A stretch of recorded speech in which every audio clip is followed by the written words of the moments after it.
Brad Biggs. Morning, Brad. How's it going? Morning, boys. What's going on? So yesterday we heard from Dennis Allen, and he talked about obviously coaching Chauncey Gardner-Johnson. He talked about a lot of things. Defensively, how big is this challenge if Joe Flacco plays as is expected, Brad? Well, the challenge, I think, is the wide receivers and Flacco having the experience to get the ball out. You're going to probably have a hard time confusing him or fooling him, but he can also be a statue in the pocket. So, yeah, they've got to be much better defensively because the running game, which had been largely missing in Cincinnati through the early portion of the season, has come to life a little bit with Flacco playing quarterback, maybe legitimizing that passing attack. Is Flacco going to play? What's his health level? If he is out there on the field, can he cut it loose? Those are questions that I don't know will necessarily get answered before kickoff. But the Bears have got to be better defensively if they're not facing Cincinnati's JV quarterback, which is what they got last week at Baltimore. I think you saw last night things might have been different in the Inner Harbor had Lamar played last Sunday. One of the ways I think the Bears can get better is pressure, Brad, and I think with Austin Booker come back, he led the preseason in sacks with 4 this preseason. I was really impressed with him in training camp.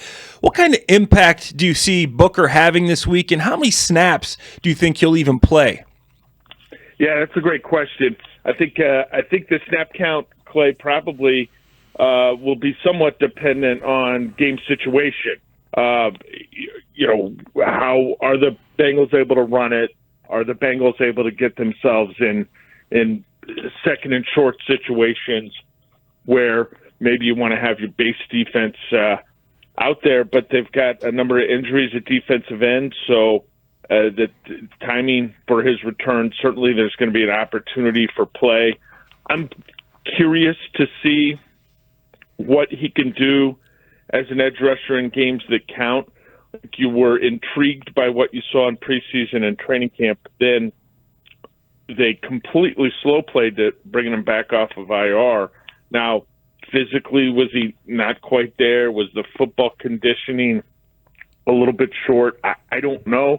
What I do know is they haven't been rushing the passer, and so as soon as they could have had a guy available, you'd think they would have had him in the mix. So do they not have huge expectations for him? I'm kind of in between on that.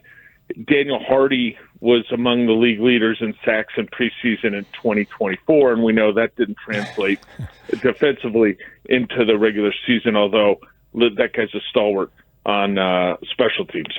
Brad, you look at the injury report, and DeAndre Swift did not practice on Thursday, and we wonder how he will go today. He's the focal point of the running game. And yet last week against the Ravens, he's played 31 snaps and Monangai played 29. It might indicate he's a little bit more banged up than we realize. It might indicate that they just want to work in the 7th-round draft pick more into the offense.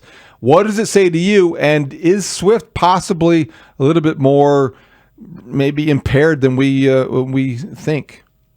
Yeah, well, I think they're trying to get him from Sunday to Sunday. And certainly he would probably need to at least be somewhat limited in practice today to have a shot to go on Sunday. But I think it's probably a little bit of both, wanting to manage the workload for DeAndre a little bit, give Monangai a little more action against Baltimore.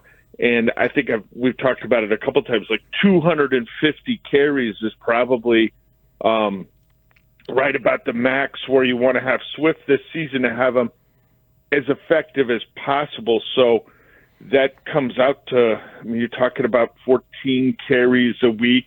So I think they need to be mindful of that.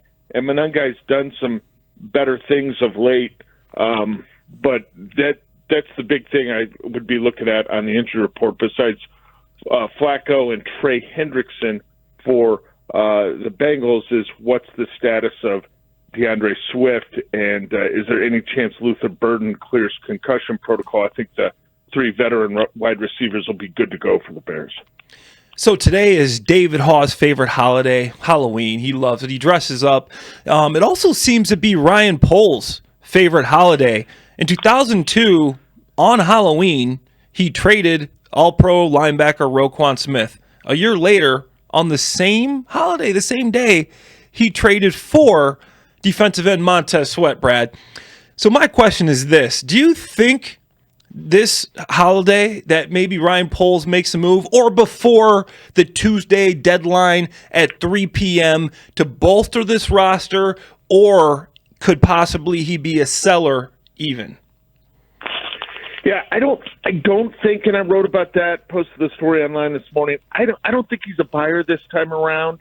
I just don't believe that you're filling a true need when you look ahead to 2026. You're finding that match at that price that you're comfortable paying, and I don't think they need to, stop. You try to get a stopgap measure edge rusher. You know what you're going to get. You're going to get probably very little production. They went out and got a guy that they hope can play nickel cornerback for him for at least 3 weeks. You figure Kyler Gordon, if he misses 3-4 games moving forward, maybe 5, they've got a short-term measure there, and it could be that Gardner Johnson is the biggest addition at this time of the calendar year. In terms of being a seller, what spare parts do they have that would be interesting to other teams? I don't know. I mean, there could be, but I don't know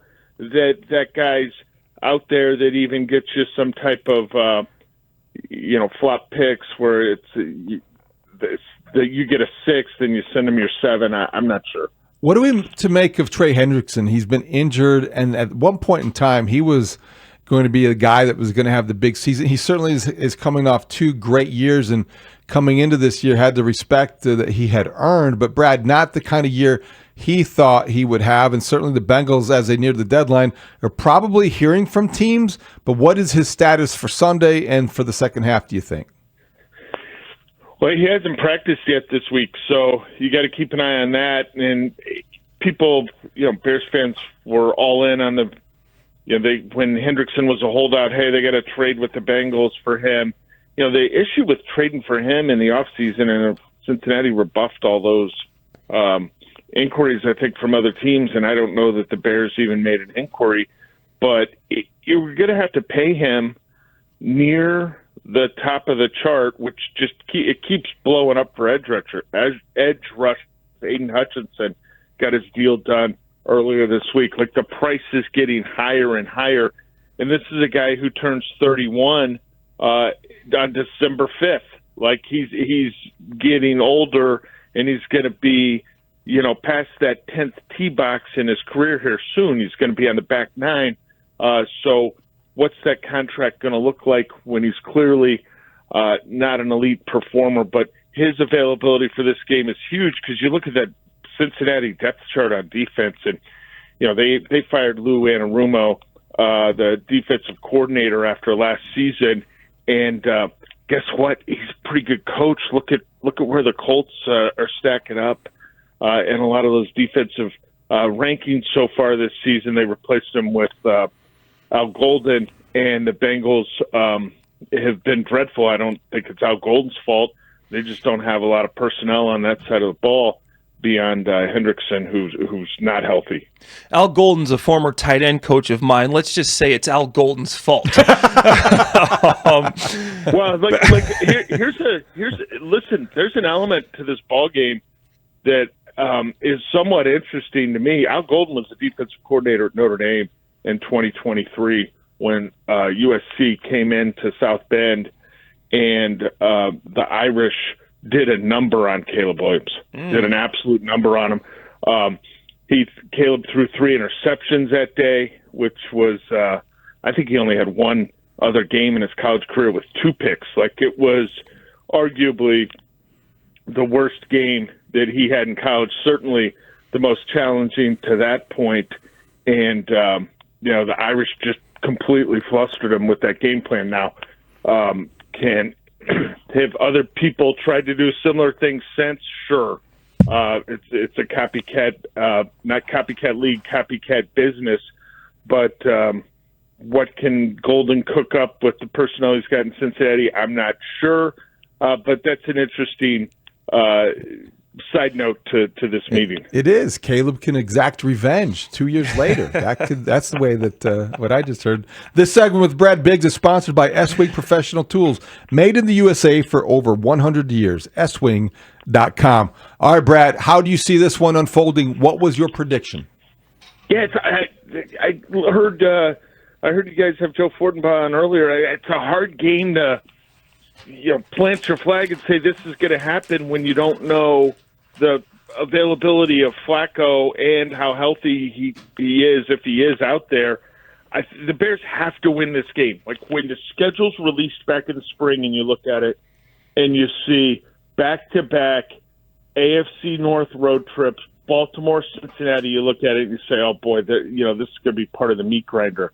And then you get the quarterbacks out, no Lamar, no Joe Burrow. They've got to find a way to split these two because they did not play well last week. So they have to win this game when you consider some of the healthy quarterbacks that they will be facing later on in the season. I picked the Bears to win 24-21. I know both these defenses have, metrics would tell you maybe it's going to be higher scoring. The Bears should have scored a lot more points last week when they faced a Baltimore scoring defense that entering that week was 32nd in the league. Baltimore got right, and Cincinnati's now the 32nd ranked scoring defense in the league.